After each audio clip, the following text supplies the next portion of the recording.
They promised him a pet.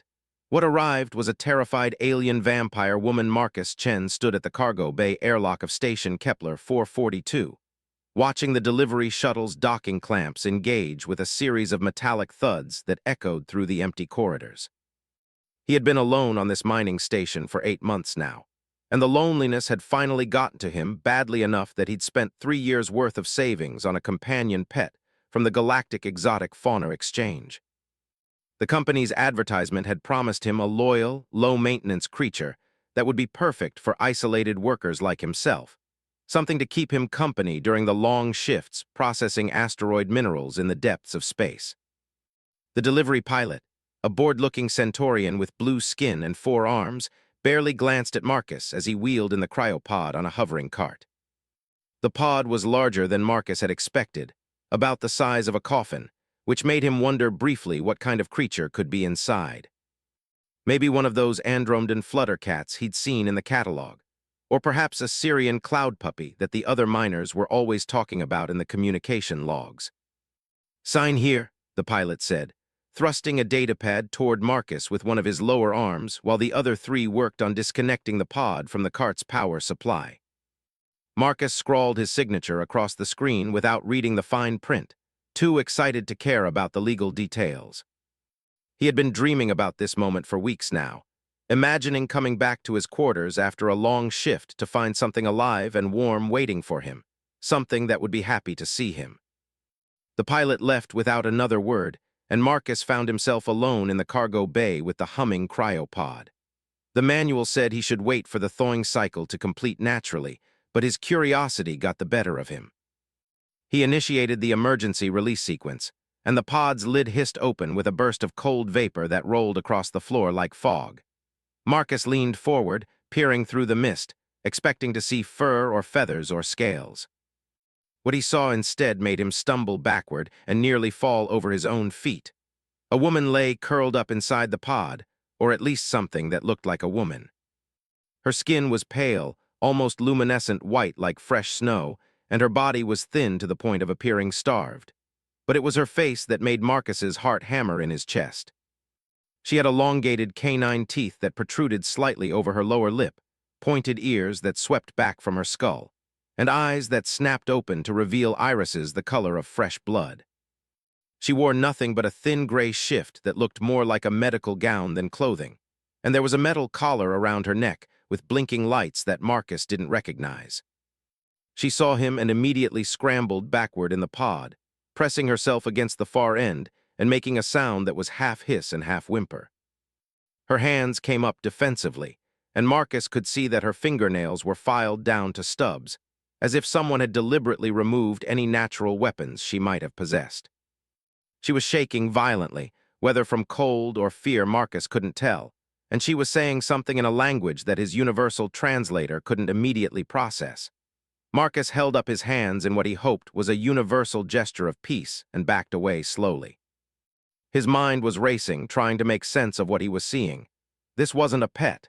This was clearly a person, a sentient being, and she was absolutely terrified. He grabbed the datapad that had come with the delivery and scrolled through the documentation with shaking fingers, looking for some kind of explanation. The paperwork listed her as a Class 3 exotic pet, species designation sanguine, registration name list 7439. There were care instructions about feeding schedules and environmental requirements, maintenance notes about the collar's sedation functions, and a section on behavioral training that made Marcus feel sick to his stomach. Everything was written as if she were an animal, something to be owned and controlled, but the look in those red eyes was undeniably intelligent and aware. Marcus had heard rumors about certain parts of the galaxy where species rights weren't enforced very well, where conquered peoples sometimes disappeared into black markets, but he had never imagined he would be directly confronted with it. He looked back at the woman in the pod, who was still pressed against the far wall watching him with obvious terror, and felt a wave of anger wash over him that was directed entirely at himself. How could he have been so stupid? How could he have just assumed that the Galactic Exotic Fauna Exchange was legitimate without doing any research? He tried to use his station's communication system to contact the company, but the response was automated. They were located 12 systems away, and due to the distance, there would be a 3-week delay on any messages. The automated system cheerfully informed him that his purchase was final and non-refundable, and that if he had any questions about care and maintenance, he should consult the provided manual. Marcus wanted to throw the datapad across the room. Instead, he turned back to the woman and spoke slowly and clearly. "I'm not going to hurt you, I promise. I didn't know. I thought I was buying a pet, an animal. I would never have ordered a person." His translator was working now, converting his words into what sounded like a series of clicks and whistles, but he had no idea if she understood or believed him. She watched him for a long moment, then said something that his translator rendered as broken fragments. "Previous owner, pain, not feed, please not hurt." Her voice was hoarse and rough, as if she hadn't used it in a long time or as if she had been screaming. Marcus felt his stomach turn over. He pulled up the station's computer and started searching for information about sanguines, and what he found made everything much worse. The species had been recently conquered by the Vorten Dominion, one of the larger military powers in this sector of space. The Vortens had declared sanguines to be non-sapient fauna based on what they claimed was scientific evidence, which legally allowed them to be sold as animals throughout the territories under Vorten control. There were protests from various rights groups, but nothing had been done to stop it. The information also told Marcus why she looked so thin and terrified. Sanguines required small amounts of blood or synthesized blood plasma to survive, which their digestive systems processed in a unique way. Without it, they slowly starved, becoming weaker and more desperate. The manual that came with lists had instructions for feeding her only once a week, which, according to the medical journals Marcus was reading, was barely enough to keep her alive, and was probably intentionally designed to keep her weak and compliant. Marcus looked at his own medical supplies and found that his emergency medical kit included several packets of synthesized plasma for transfusions. He grabbed them and walked slowly toward the pod, moving carefully so he wouldn't startle her. She watched his every movement like a trapped animal looking for an escape route, and when he got close enough to set the plasma packets on the edge of the pod, she flinched so hard she hit her head against the back wall. "It's okay," Marcus said softly. "It's food. You need to eat. I'm not going to hurt you, and I'm not going to make you do anything. I just want to help." He backed away and sat down on the floor several meters from the pod, trying to make himself look as non-threatening as possible. It took almost 10 minutes, but eventually, Liz reached out and grabbed one of the plasma packets. She tore it open with her teeth and drank it down desperately, and Marcus could see some of the color returning to her face almost immediately. She consumed all 3 packets in rapid succession, then looked at him with an expression that might have been gratitude or might have been suspicion. He still couldn't tell. Over the next few hours, Marcus worked on establishing some kind of communication. His translator was getting better at handling her language, and she seemed to understand more of what he was saying. He learned that she had been a scholar before her world was conquered, specifically an astrophysicist who had specialized in navigation and quantum mechanics. She had been captured during a raid on her university, processed through what the Vortens called a domestication center, and sold to 3 different owners before ending up in the delivery that brought her to Marcus. None of those previous owners had treated her well. One had tried to use her as a curiosity to show off at parties, keeping her in a cage and occasionally shocking her with the collar for entertainment. Another had been terrified of her and had kept her sedated almost constantly, believing she would attack him in his sleep. The third had simply neglected her, forgetting to feed her for days at a time until she was nearly dead from starvation. She had been reclaimed by the company and resold each time, marked down in price because she was considered damaged goods. Marcus felt sick listening to her story, and he made a decision right then that would change everything. He stood up and went to his quarters, gathering blankets and pillows and some of his spare clothes that might fit her. When he came back, he started setting up a comfortable space in one of the empty crew quarters that was near his own. Liz watched him with confusion and growing hope that she seemed afraid to acknowledge. "This is your room," Marcus told her. "Not a cage, not a pod, a room. You can lock the door from the inside if you want. I'll bring you food and anything else you need, but you don't have to do anything for me. You're not my pet. You're a person, and I'm going to figure out how to fix this situation." Marcus wanted to comfort her but didn't know if his touch would be welcome, so he just stood there awkwardly until she finally spoke through her tears. "Why?" she asked. "Why be kind? Previous owners said sanguines are animals, said we have no rights." "Why you different? Animals don't do that, people do, and people deserve kindness." He researched everything he could about her species and their situation, and what he found made him angrier and more determined with each passing hour. He contacted the Interspecies Rights Coalition, hoping they could help, but their response was disappointing. His station was located in a sector that fell under Vorton jurisdiction, and they had no legal authority to intervene. If he tried to return Liz to her homeworld, she would be recaptured or killed as a fugitive. Marcus was running out of options and time when his station's sensors detected something that made his blood run cold. Two Vorton enforcement ships had just entered his sector, and they were heading directly toward Kepler 442. His communication system crackled to life with an automated message that was repeated in several languages. They were tracking escaped property to his location, specifically a sanguine registered as List 7439. He had 20 minutes to prepare her for transfer back to Vorton custody, or he would be charged with harboring stolen goods and violating Dominion law. Marcus found Liz in her quarters and saw the terror on her face. She had heard the message too. "Please," she begged him, grabbing his arm with both hands. "Please not let them take me. They not resell escaped ones. They kill us, make examples. Please. You're staying here where you're safe." His mind was working faster than it ever had before, calculating options and discarding them just as quickly. He couldn't fight two Vorton enforcement ships with the station's minimal defense systems, and he couldn't outrun them in his small mining vessel. But he had spent 8 months alone on this station learning every system and every trick that the previous crew had left behind, and he had one advantage that the Vortons probably weren't expecting. He was willing to die rather than hand Liz over to be executed. The timer on his display showed 17 minutes remaining before the Vorton ships would be in docking range. Marcus pulled up the station's mining explosives inventory and started entering commands so quickly that his fingers stumbled over the keys. Kepler 442 was designed to process asteroid minerals, which meant it had enough explosive charges on board to crack open small moons.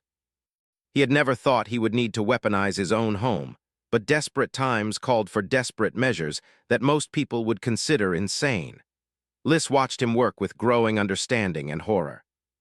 "You planning to blow up station?" she asked, her translator rendering the question with a trembling uncertainty that matched her voice. "That kill you too, that kill us both." "I'm planning to threaten to blow it up. Big difference. The Vortons won't want to lose their property if they think they can still get you back, and they definitely won't want to kill a human citizen if there's any chance it might cause diplomatic problems. Humans aren't part of their war, and they want to keep it that way." If he released the trigger, the entire station would turn into an expanding cloud of debris. It was a bluff that he desperately hoped he wouldn't have to follow through on, but he needed the Vortons to believe he was crazy enough to do it. He grabbed the detonator and headed back toward the airlock, gesturing for Liz to stay behind him.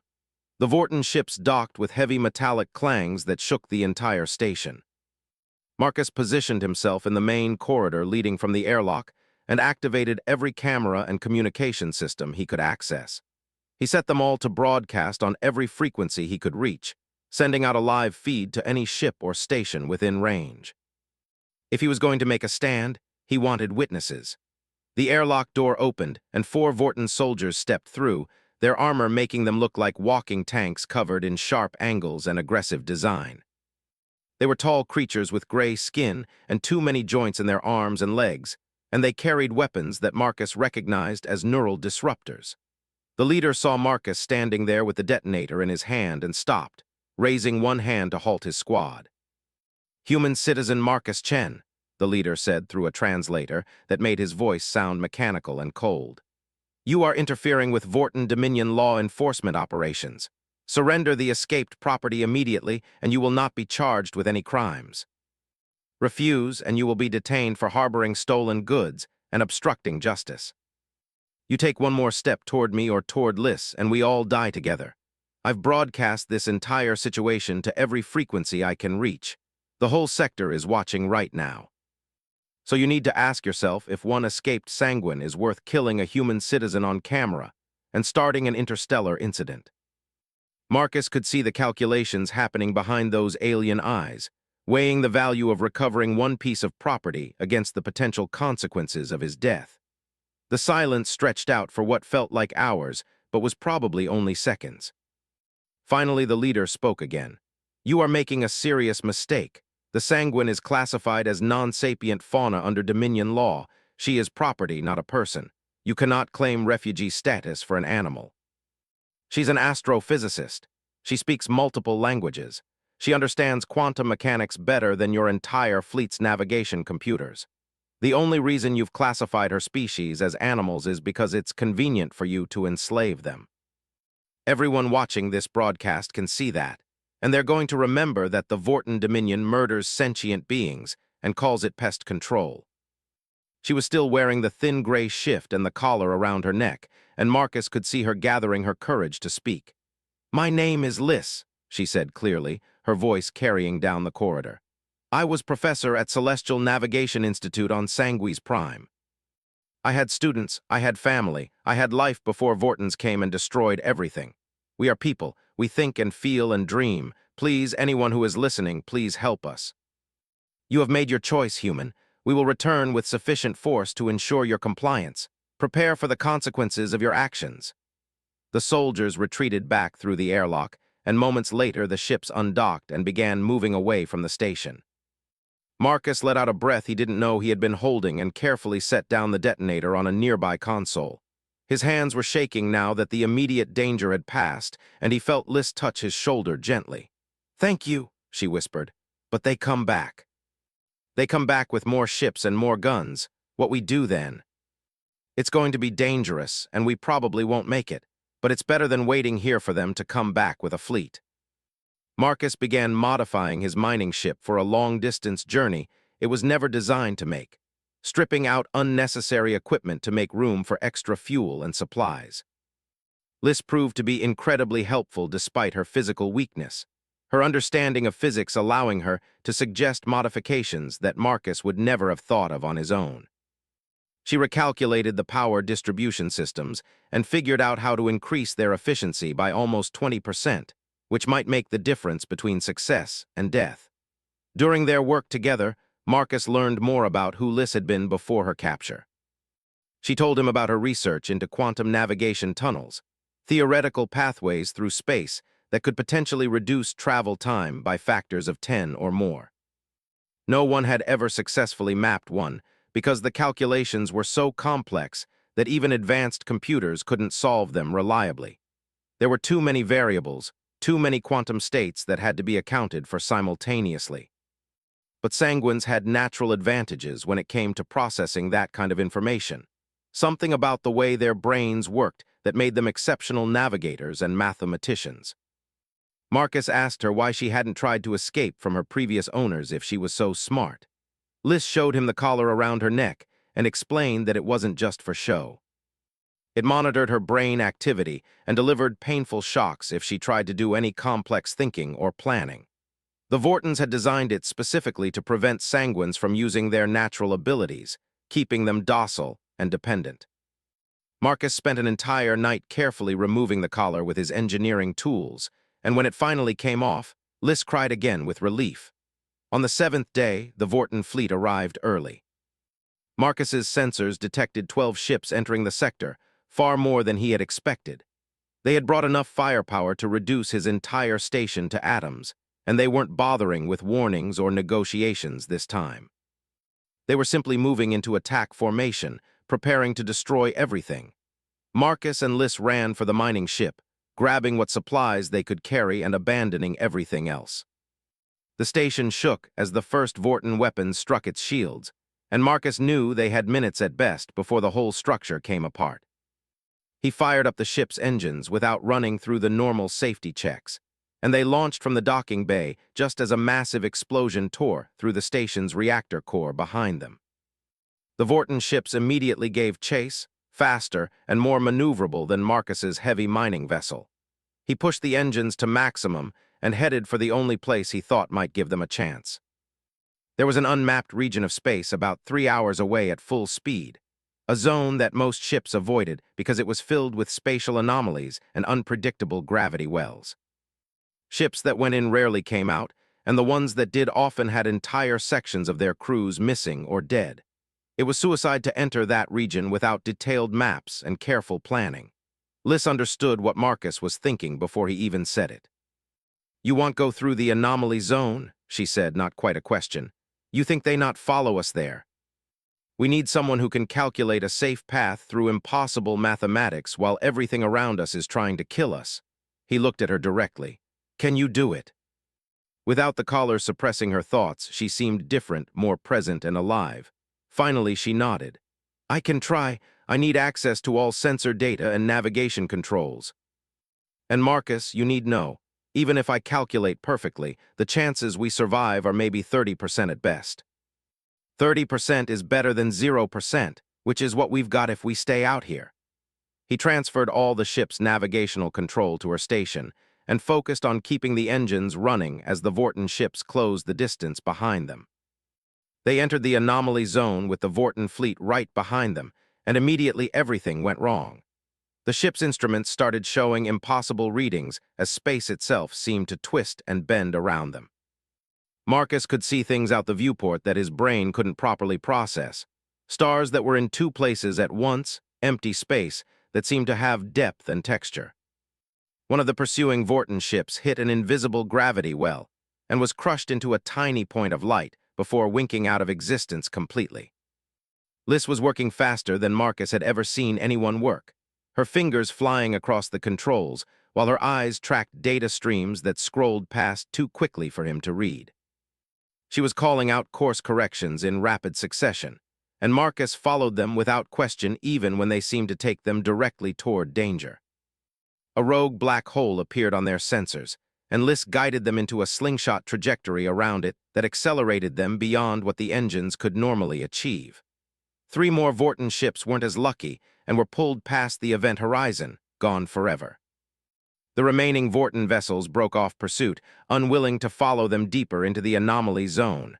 Marcus felt a surge of hope, but Liz was still completely focused on her calculations. "Not safe yet," she said tersely. "Still 3 more major gravity wells and 1 quantum tunnel entrance. If we miss the tunnel, we trapped here forever." She found paths through space that shouldn't have existed, threading them through gaps between anomalies that were measured in meters rather than kilometers. The ship's hull groaned and creaked with stress, and alarms were going off constantly, but somehow they stayed in one piece.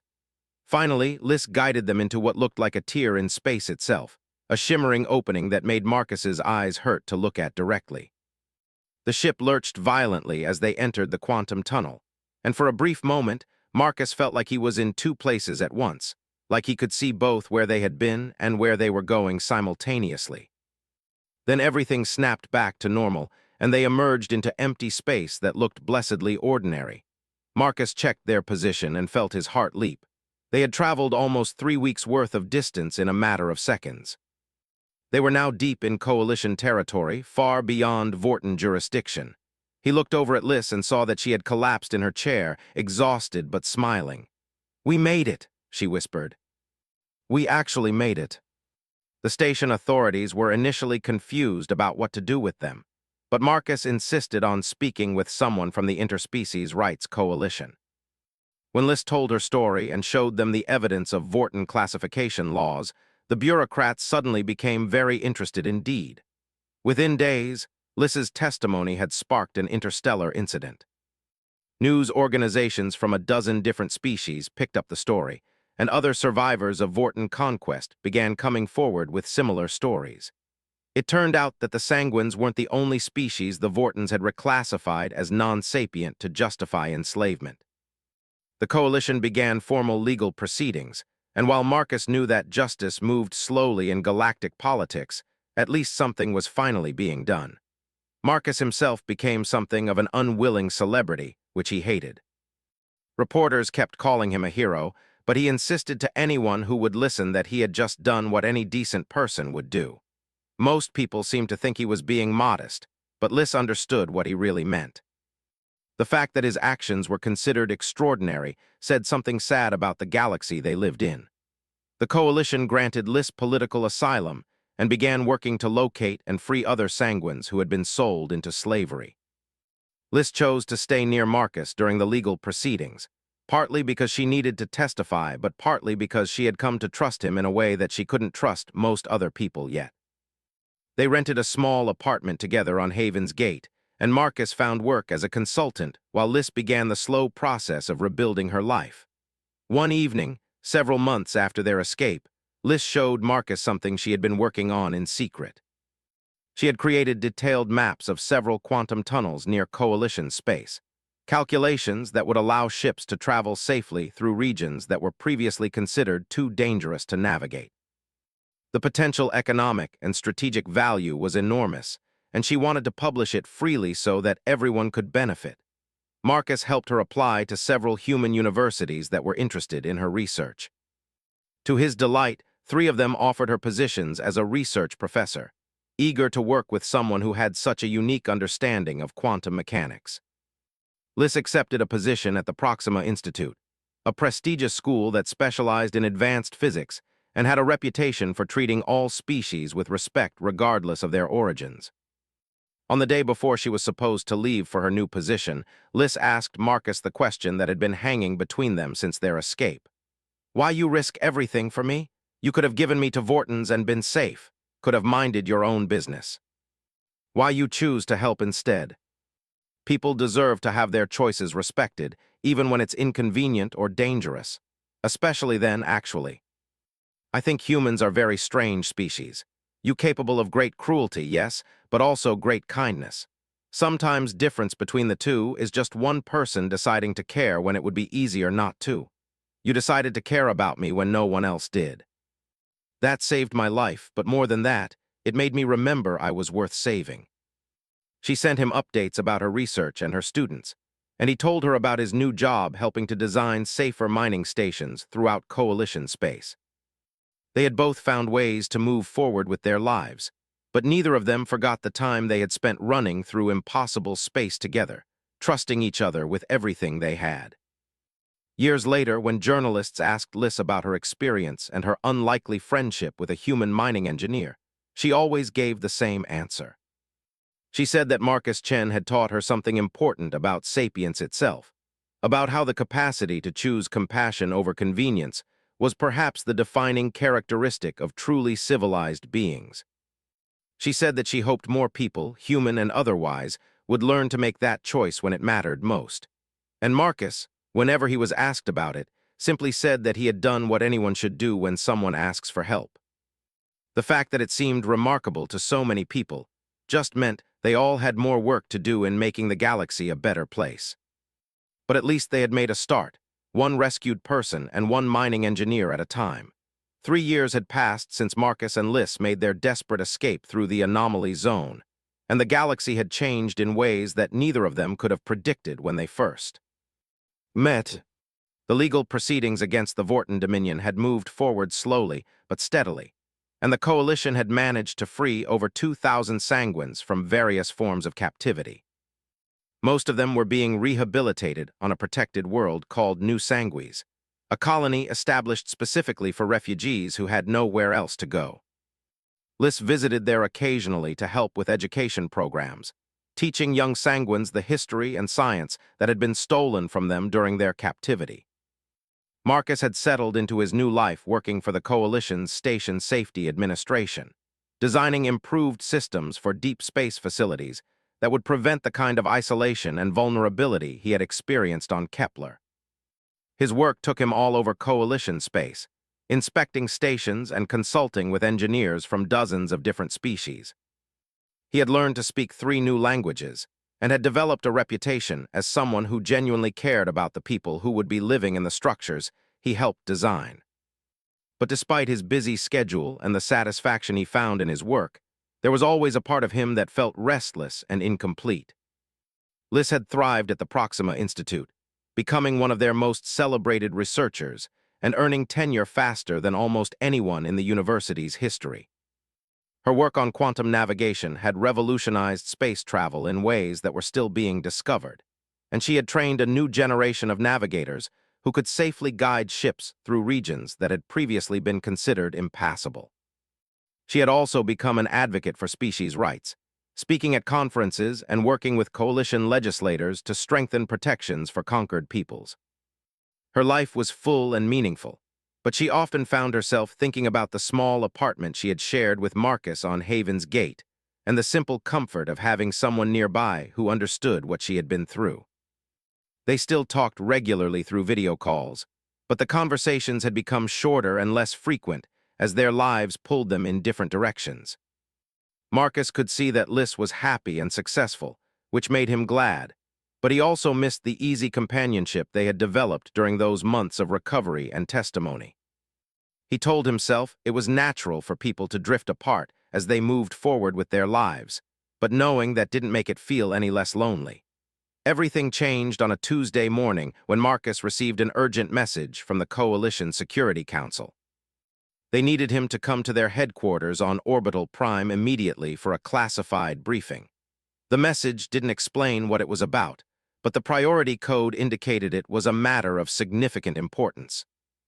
Marcus caught the next available transport and arrived at the massive station 3 days later, wondering what could possibly require his specific expertise badly enough to warrant such urgency. The briefing room was filled with high-ranking officials from multiple species, and Marcus felt distinctly out of place among all the military uniforms and diplomatic credentials. Then he saw Lys sitting at the conference table, and his confusion deepened. She looked serious and worried, which was unusual for her. She had developed a confidence over the past few years that made her seem almost unshakable, but right now she looked like she was carrying the weight of terrible knowledge. A Centaurian admiral stood up and activated a holographic display that showed a section of space Marcus didn't recognize. 3 weeks ago, the admiral began, our long-range sensors detected unusual activity in the outer fringe territories. The Vortons have been constructing something in secret, and we recently managed to get reconnaissance data that reveals what it is. They're building a weapon, something they're calling the Cascade device. According to the intelligence we've gathered, it's designed to generate artificial quantum tunnels that can be weaponized. They're using my research, she said quietly. The papers I published about quantum tunnel navigation, the calculations I made available to everyone. The Vortons have been studying them and they figured out how to reverse the process. Instead of finding safe passages through space, they've learned how to create unstable ones. Tunnels that don't lead anywhere, that just tear apart whatever enters them. Our projections suggest that if the Vortons complete this weapon and deploy it strategically, they could effectively close off entire sectors of space. Any ship trying to enter or leave would be destroyed. They could isolate worlds, cut off supply lines, and create impenetrable barriers that would give them complete control over vast regions of the galaxy. And because the weapon is based on Dr. Lys's published research, they're not technically violating any weapons treaties. They're just applying publicly available scientific knowledge. What do you need from us? Lys is the obvious choice, but the Vortons know who she is and what she's capable of. They'll be watching for any sign of her involvement. We need a small team that can infiltrate the construction site, assess the weapon's capabilities, and if possible, prevent it from becoming operational. This is my responsibility. My research made this weapon possible, even though that was never my intention. I have to be the one to stop it. If you're going on some kind of suicide mission into Vorton territory, then I'm coming with you. He looked at the Admiral. I assume that's why you brought me here? You need someone who knows station systems and can help Doctor Lys navigate whatever facility they've built. But I want to be clear about what we're asking. This will be extremely dangerous. The Cascade device is located deep in Vorton space in a heavily guarded facility. The chances of success are uncertain, and the chances of survival are even less certain. The mission team consisted of 6 people in total. Besides Marcus and Lys, there were 2 coalition commandos named Kren and Yalis who specialized in covert operations, a technical specialist called Dax who could interface with almost any computer system, and a pilot named Chen who had the unlikely distinction of being Marcus's distant cousin and one of the best stealth ship operators in coalition service. They spent 2 weeks training together and planning their approach, Studying every piece of intelligence the Coalition had managed to gather about the Cascade device facility. The facility itself was built inside a large asteroid in an uninhabited system, hidden from casual observation and protected by multiple layers of security. The Vortons had pulled ships from other sectors to guard it, which suggested they considered the weapon to be critically important to their future plans. Getting in would require precise timing and a lot of luck. Getting out would require a miracle. They traveled in a modified stealth ship that could avoid most sensor detection, taking a circuitous route through neutral space to avoid attracting attention. During the long journey, Marcus and Liz had time to talk properly for the first time in months. They discussed what had changed in their lives and what had stayed the same, and Marcus realized how much he had genuinely missed her presence. She wasn't just someone he had helped during a crisis. She had become one of the most important people in his life, and the thought of losing her on this mission made his chest feel tight. One night, when the rest of the team was sleeping, Liz found Marcus in the ship's small observation deck, staring out at the stars. She sat down beside him without saying anything for a long time. Finally, she spoke softly. "I'm sorry I got you involved in this. You already saved my life once. You shouldn't have to risk yours again because I made a mistake. That's not your fault, and I'm not here because I feel obligated or because I'm trying to be heroic. I'm here because you're my friend, and friends don't let friends face impossible situations alone." Humans have very strange ideas about friendship. In sanguine culture, we have a saying that translates roughly as shared danger creates shared soul. I think maybe I understand now what that means. You and I, we've been through things together that changed us both. We're connected in ways that distance and time don't really affect. Everything good that's happened since then, all the meaningful work and the sense of purpose I've found, it all traces back to that moment when I decided to help you instead of following the easy path. They sat together in comfortable silence after that, watching the stars slowly shift as the ship continued its journey toward danger. Marcus realized that regardless of what happened on this mission, regardless of whether they succeeded or failed or survived or died, he was grateful for the time they had shared. Liz had taught him something important about what it meant to be human, about the responsibility that came with having the power to choose between right and wrong. He had learned that sometimes the most important choices weren't the easy ones or the safe ones, but the ones that let you look at yourself in the mirror afterward without feeling shame. The day of the infiltration arrived too quickly. The team synchronized their equipment and reviewed the plan one final time. They would approach the asteroid facility during a shift change when sensor attention was traditionally lower, using the stealth ship's advanced masking technology to avoid detection. Once inside, Kren and Yalis would secure their escape route, while Marcus, Liz, and Dax made their way to the Cascade device's control center. Liz would assess whether the weapon could be disabled or needed to be destroyed entirely, and then they would have exactly 20 minutes to complete their objective and reach the extraction point before the facility's security systems detected the intrusion. Chen brought the stealth ship in close to the asteroid's surface, navigating through the debris field with the kind of precision that made Marcus understand why she was considered one of the best pilots in Coalition service. They docked at an auxiliary maintenance port that intelligence suggested was only lightly monitored, and the team moved quickly through the airlock into the facility's dimly lit corridors. Everything went smoothly for the first 15 minutes.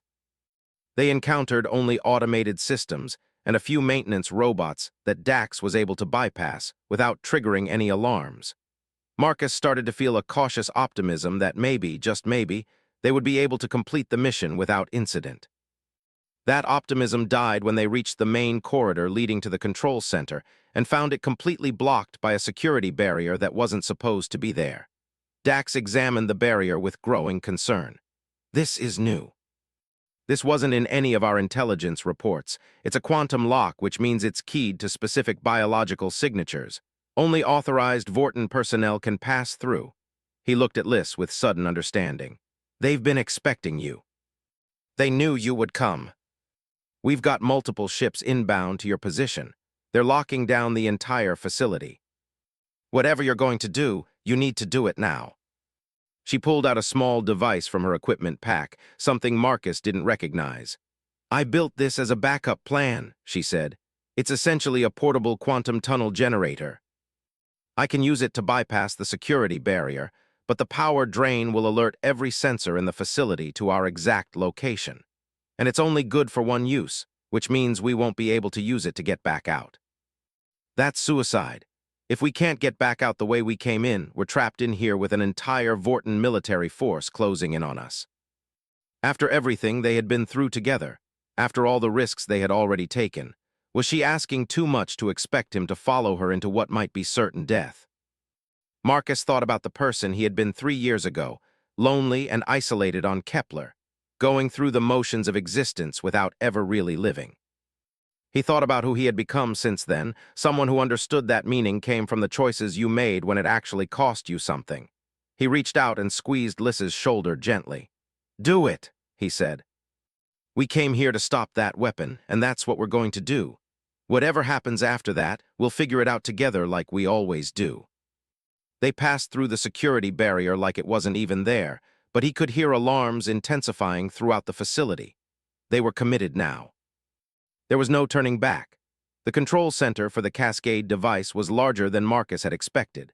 A vast circular chamber filled with humming machinery and holographic displays that showed complex mathematical equations floating in three-dimensional space. At the center of it all was the weapon itself, a massive structure that looked like a twisted metal flower with petals made of some crystalline material that pulsed with an eerie blue light.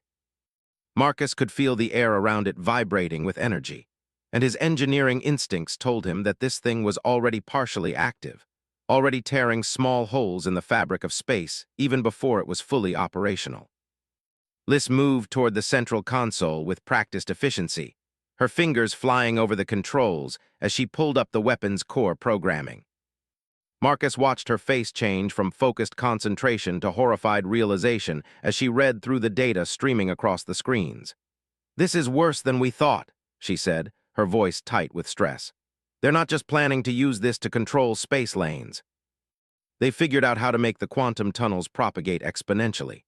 Once they activate this weapon at full power, it will create a cascade effect that spreads throughout surrounding space, tearing open hundreds of unstable tunnels simultaneously.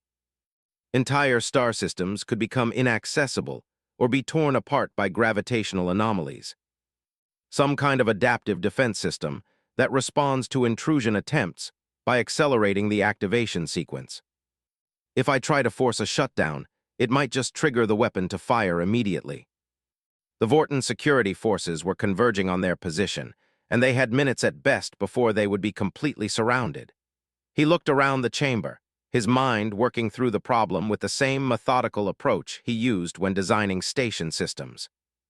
Every machine had vulnerabilities, points of failure that could be exploited if you understood how the pieces fit together. "The crystalline petals," Marcus said suddenly, pointing at the weapon's central structure. "They're not just decorative. They're part of the quantum field generation system. If we damage them, we might be able to destabilize the entire weapon before it can activate." He started moving toward the device, pulling out the plasma torch he carried for emergency repairs on station systems. Lys grabbed his arm, stopping him. "Marcus, those crystals are containing massive amounts of quantum energy. If you damage them incorrectly, the feedback could create an uncontrolled tunnel right here in this chamber. We would all be pulled into quantum space with no way to navigate back out. We'd be lost forever, scattered across dimensions that don't even properly exist."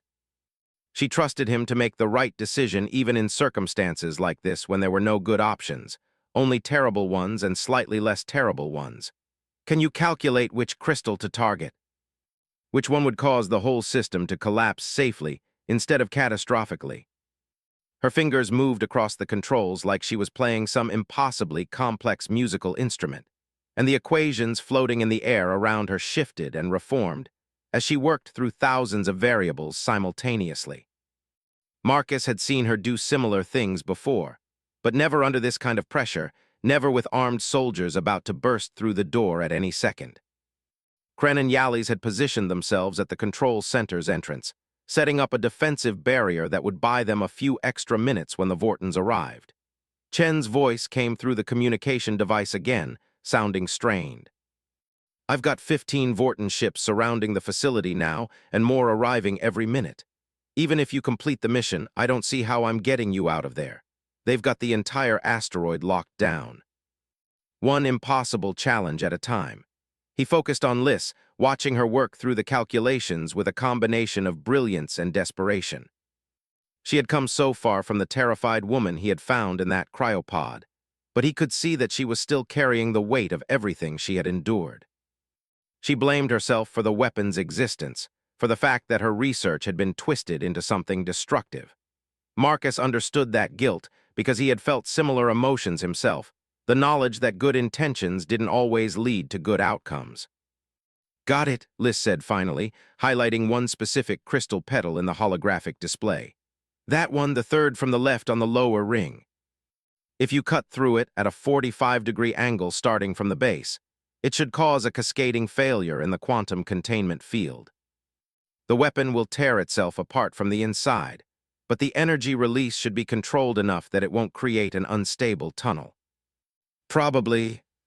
The crystal petal was about 2 meters tall and glowing with that unsettling blue light that seemed to come from somewhere beyond normal space. He positioned himself carefully and began cutting through the crystalline material, watching as the torch's beam slowly carved a line through the alien structure. The crystal screamed as it was cut, a high-pitched sound that made his teeth ache and his vision blur. The doors to the control center exploded inward, and Vorton's soldiers poured through the opening with weapons raised. Kren and Yali's opened fire immediately, their defensive position giving them a brief advantage, but Marcus could see they were vastly outnumbered. Dax was still working at his terminal, trying to lock out the Vorton's ability to remotely control the weapon systems. Liz had moved to stand between Marcus and the attacking soldiers, and he realized with a jolt of fear that she was trying to shield him with her own body while he completed the cut. "Get down," Marcus shouted at her, but she ignored him, her attention focused on the equations still flowing across her personal display. She was monitoring the quantum field in real time, ready to warn him if something started to go catastrophically wrong. A Vorton neural disruptor blast passed so close to her head that Marcus could see her hair move in the energy wake, but she didn't flinch or move from her position. The plasma torch finally cut through the crystal petal completely, and for a moment, nothing happened. Then the weapon's humming changed pitch, becoming a shriek that grew louder and more urgent with each passing second. The other crystal petals began to crack, spiderwebs of fracture lines spreading across their surfaces as the quantum containment field collapsed. The blue light intensified to the point where Marcus had to shield his eyes, and he felt the air pressure in the chamber dropping rapidly as reality itself seemed to bend around the failing weapon. "Run!" Liz grabbed Marcus's hand and pulled him toward a maintenance hatch she had spotted earlier in her scans of the control center's layout. Kren and Yali's and Dax were already falling back, fighting a desperate retreat as more Vorton soldiers poured into the chamber. They all scrambled through the hatch and into a narrow service tunnel just as the cascade device finally tore itself apart with a sound like the universe screaming in pain. The explosion that followed wasn't exactly an explosion in the traditional sense. It was more like space itself was being turned inside out, gravity pulling in multiple directions at once while time seemed to stretch and compress randomly. Marcus felt himself being thrown against the tunnel walls, and he held onto Liz's hand with desperate strength because he knew that if they got separated in this chaos, they would never find each other again. The maintenance tunnel buckled and twisted around them, metal groaning and tearing as the quantum energies ripped through the facility's structure. When the chaos finally subsided, Marcus found himself lying on the tunnel floor with his ears ringing and his whole body aching. He still had Liz's hand in his, and he felt a wave of relief when he saw her stirring beside him. Kren and Yali's were both unconscious but breathing, and Dax was sitting up slowly with blood running down the side of his face from a cut on his forehead. They had survived somehow, but Marcus had no idea where in the facility they were or how badly damaged their surroundings had become. Chen's voice came through the communication device, staticky and distorted but audible. "What did you people do?" The entire asteroid just folded in on itself like someone crumpled it into a ball. Half the Vorton ships are running away, and the other half are trying to dock and rescue their people. I can see a path to get you out, but you need to get to the surface fast. The whole structure is unstable. It could collapse completely at any moment. The maintenance tunnel had been twisted into new configurations by the weapon's destruction, and Marcus had to use his engineering knowledge to figure out which direction would lead them toward the asteroid's surface. They moved as quickly as they could through the damaged facility, climbing over debris and squeezing through gaps where walls had buckled. Twice they encountered Vorton soldiers, who were too busy trying to evacuate to care about capturing the infiltrators who had destroyed their weapon. They finally reached an emergency airlock that opened onto the asteroid's surface, and Marcus could see Chen's stealth ship hovering about 100 meters away, its boarding ramp extended and ready. The problem was that there was no bridge or tunnel connecting them to the ship, just empty space and the growing gravitational instabilities that the dying facility was generating. Marcus looked at Liz and saw her already calculating the trajectory they would need to jump from the airlock to reach the ship's boarding ramp. "We need to jump one at a time," she said, her voice hoarse from breathing the facility's increasingly toxic air. "The gravitational fields are fluctuating too much for all of us to go together. If we time it right, we can use the fluctuations to give us extra momentum, like surfing on waves of warped space."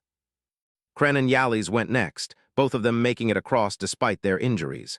Marcus gestured for Liz to go before him, but she shook her head stubbornly. "You go. I need to make sure everyone gets across safely." "That's my responsibility." He timed his jump with the gravitational fluctuation and felt himself being pushed through space faster than any normal jump could achieve. He landed hard on the boarding ramp and immediately turned back to watch Liz prepare for her own jump. That was when he saw the Vorton commander emerge from the airlock behind her, moving with the enhanced speed that their military augmentations provided. The commander grabbed Liz before she could jump, one massive hand closing around her arm and pulling her backward into the facility. Marcus felt his heart stop as he watched Liz struggle against the superior strength, her feet sliding on the damaged airlock floor as the Vorton dragged her away from safety. "You destroyed our weapon," the commander said, his translator making his voice sound distorted and mechanical. "You will pay for that crime with your life, and your body will be displayed as a warning to others who dare interfere with Dominion operations." He just moved, launching himself back across the gap between the ship and the asteroid with a desperate leap that defied any reasonable calculation. He hit the airlock hard enough to knock the air from his lungs, but his momentum carried him into the Vorton commander with enough force to break the alien's grip on Liz. The three of them tumbled across the airlock floor, and Marcus felt the commander's augmented strength as a backhand blow sent him crashing into the wall with enough force to crack his ribs. Liz didn't hesitate. She grabbed the plasma torch that Marcus had dropped and activated it, bringing the cutting beam down on the commander's arm with surgical precision. The Vorton roared in pain and released her, stumbling backward toward the interior of the facility. Marcus grabbed Liz's hand and pulled her toward the airlock opening, and together they jumped into space just as another gravitational fluctuation hit. The wave of warped space caught them and pushed them toward Chen's ship like a giant invisible hand, and they landed in a tangled heap on the boarding ramp. Chen pulled the ship away from the asteroid immediately, not waiting for them to even get inside properly. Marcus and Liz crawled up the ramp and into the ship's interior as the airlock closed behind them, sealing them away from the collapsing facility. Through the viewport, Marcus watched as the asteroid finally gave in to the gravitational instabilities and collapsed into itself, becoming a tiny point of incredibly dense matter that would probably take decades for scientists to properly understand. The coalition forces that had been waiting at the edge of the system moved in to capture the fleeing Vorton ships, and Marcus knew that the mission had been a success.